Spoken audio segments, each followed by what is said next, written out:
Hello friends, welcome back to my channel Mayank Agarwal arts. तो आज हम ग्लास बॉटल को कुछ ऐसे डेकोरेट करने वाले हैं जो बहुत ही यूनिक होने वाला है। दोस्तों, आपने देखा होगा कि मेरी ग्लास बॉटल पे मैं कई तरीके की चीज़ों को अप्लाई करता हूँ। यानी कि मैंने आपको लोगों को दिखाया कि कैसे मैं उसमें क्ले से डेकोरेशन दी है, कहाँ पे मैंने उसको नैपकिन से भी उसको टेक्सचर बनाया है, कहाँ मैंने कॉटन पट्टी भी लगाई है अपनी ग्लास बॉटल को डेकोरेट करने के लिए। जूट कैनवास का भी मैंने यूज़ किया है, ग्लास कलर्स का यूज़ किया है, 3D कोन का मैंने कलर का यूज़ किया है और सिंपली वाइट प्राइमर का भी हमने इस पर यूज़ किया है। लेकिन आज जो मैं ग्लास बॉटल में डेकोरेट करने वाला हूँ वो सुनने में तो सिंपल लगेगा, लेकिन बॉटल सिंपल नहीं होगी क्योंकि बॉटल पे होने वाला है बहुत ही यूनिक वर्क। आज हम उसमें यूज करने वाले हैं क्लॉथ, यानी कि एक मामूली सा कपड़ा।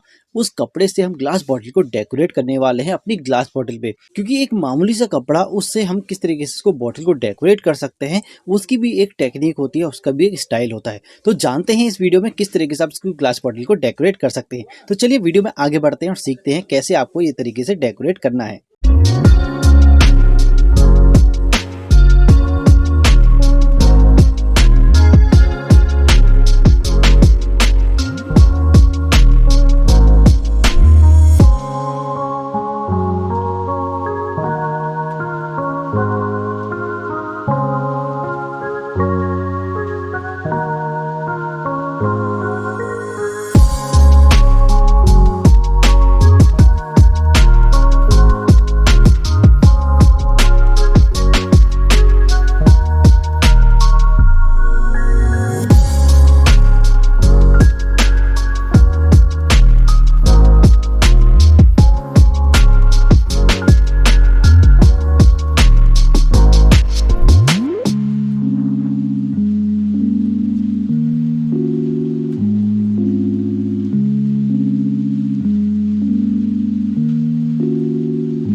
दोस्तों कैसा लगा आपको ये डिज़ाइन मुझे कमेंट करके ज़रूर बताइएगा। इस तरीके से ग्लास बॉटल को आप कपड़े से डेकोरेट कर सकते हैं और किस तरीके से आप इसको अलग अलग तरीके से अलग अलग शेप में भी इसको कपड़े से बना सकते हैं। तो आई होप आप लोगों को ये डिज़ाइन अच्छा लगा होगा। ये और चीज़ों से काफ़ी ज़्यादा यूनिक भी है और थोड़ा सा डिफरेंट भी है। तो मिलते हैं दोस्तों अगली वीडियो में नए डिज़ाइन के साथ। Thank you for watching.